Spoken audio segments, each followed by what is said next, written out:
Welcome to the Killer Innovation Show, the longest continuously produced podcast in history.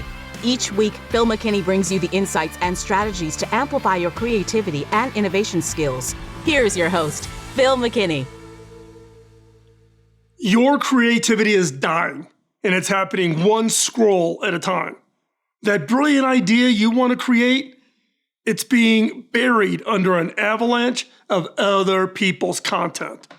What if I told you the secret to unlocking your creativity isn't about consuming more content or more inspiration? It's about consuming less. I used to wake up every morning and immediately reach for my phone, scrolling through social media, news feeds, and endless inspiring content done by other creators. I'd absorb dozens of ideas before even getting out of bed in the morning. Feeling productive, but I also felt strangely empty. It wasn't until I found myself staring at a blank page, unable to write or create, that I realized I'd lost my own voice in the noise of constant consumption. This pattern haunts many of us. We consume endlessly. We consume those articles, the blog posts, the videos, the podcasts, the social media, believing we're gathering inspiration, when in reality, we're drowning our own creative voice in a sea of other people's ideas. But what if the key to unlocking your creativity isn't about consuming more, but about consuming less? Remember when you were a kid? You could spend hours building imaginary worlds, creating stories, or solving problems in unique ways. There was no need to check how others did it first. That natural creativity didn't disappear. It's just buried under layers of other people's thoughts and other people's ideas. I discovered this myself during an extended power outage way back. I was forced to go offline. I initially felt anxious and disconnected. But as hours passed, my mind began to wander in ways it hadn't for years. I couldn't watch TV, I couldn't watch YouTube, couldn't scroll, couldn't check out emails. Ideas flowed more freely. Solutions emerged from unexpected angles. Without that constant stream of input, my own creativity had space to surface. Now, let's take a moment and reflect. When was the last time you created something without first checking out how others did it? Come on, go out and do that Google search. See if somebody else solved that problem. When did you last sit with your thoughts long enough to hear your own ideas emerge? The challenge isn't just about information overload. It is about our growing discomfort with our own unfiltered thoughts. We've become so accustomed to constant input that silence feels uncomfortable, and our ideas feel inadequate compared to that polished content that we consume. Look, we all compare ourselves. Wow, why don't my videos look more like that? Why doesn't my podcast sound like that? We're constantly doing this comparison, but that feeds this feeling of being inadequate compared to those others that we follow. The path to reclaiming your creativity is deeply personal. I'm going to share with you how to begin with just small steps that build into transformative habits. First off, start your day as a creator. Begin with just 5 minutes of uninterrupted creation before checking any devices. Now, this might feel uncomfortable at first, but you'll be surprised at how quickly these moments become the most energizing part of your day. I use an app called Freedom that locks all of my devices, so I'm not tempted to go check social media, how many comments people have left for me on the YouTube channel, no, it locks me out because I am borderline ADHD and I'm constantly wanting to get stimulated by checking things. But as part of this 5 minutes, keep a notebook. Keep a notebook by your bed for those morning ideas. Our minds are often clearest upon waking, before the day's noise kind of creeps in. Even a few bullet points or rough sketches can capture valuable insights. Make your first hour about output, not input. Instead of immediately consuming email, news, and social media, use that time for your own thoughts and ideas. Within weeks, you'll notice your original thinking becoming stronger and clearer. Trust me. Second step, create safe spaces for your ideas.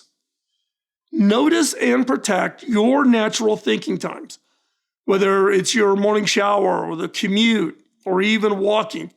These moments are already part of your daily routine. Now they can become your creative sanctuary.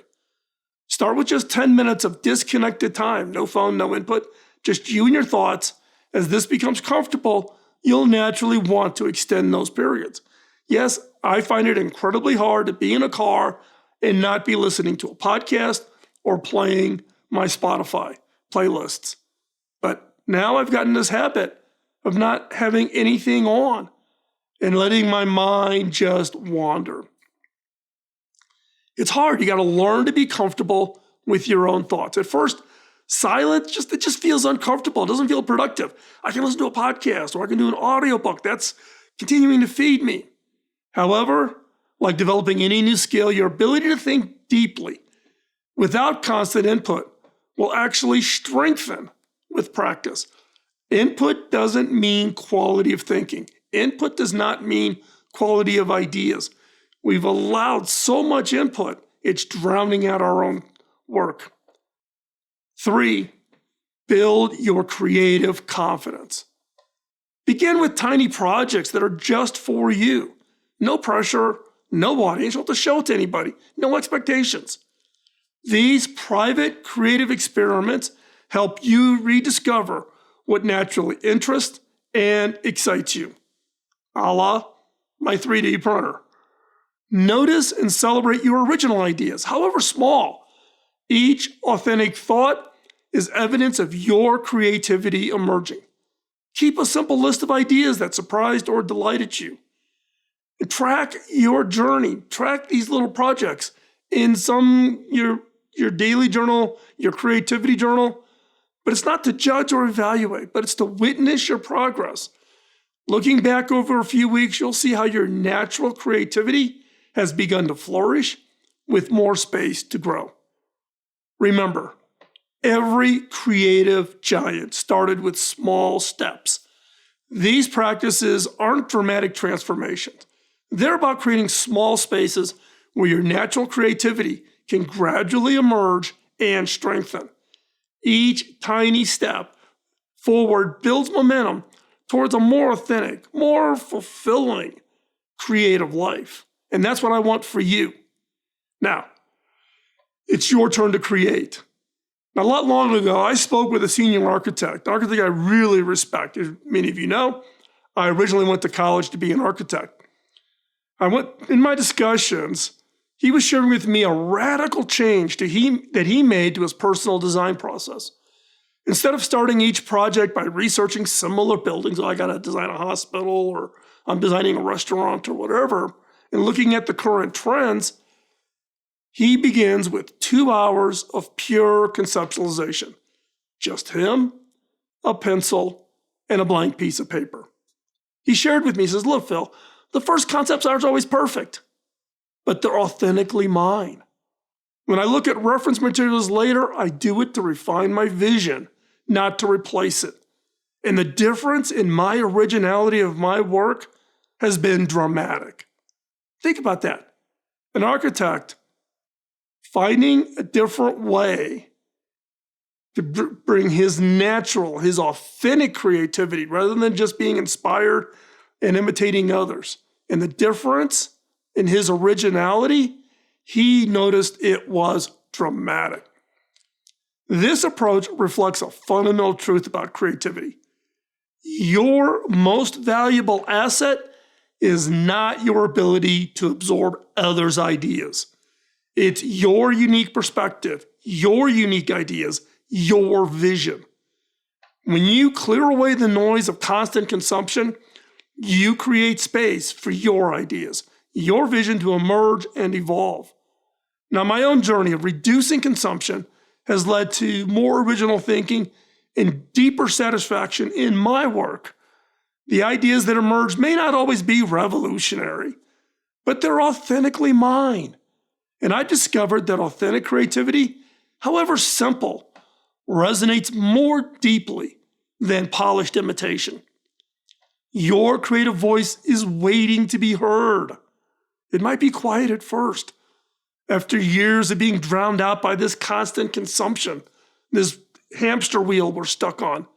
But with each moment of silence, with each small act of original creation, it grows stronger. Here's a question I have for you. What will you create when you finally give yourself the space to hear it? Before I wrap up, I want to thank each and every one of you for spending this time with me today. If you found value in this approach to creativity and innovation and the content we share here in the channel, I'd love to have you join our community of creators and innovators. By becoming a member either here on YouTube or over on Patreon, you'll get access to our private community of other innovators where we share challenges and victories, and that's over on Discord. Monthly live Q&A sessions where we can dive into specific creative challenges, and early access to my upcoming videos and special content just for members. But more importantly, your support helps ensure we can keep creating content that challenges conventional thinking and sparks your creativity and the innovations you create. I've put all the links in the description below. Choose the option that works best for you, whether it's becoming a member here on YouTube or joining us over on Patreon. Remember, your most original ideas are waiting to emerge when you create the space to hear them. See you in the next episode. Podcasting nonstop since 2005, this has been the Killer Innovation Show on the Innovators Network.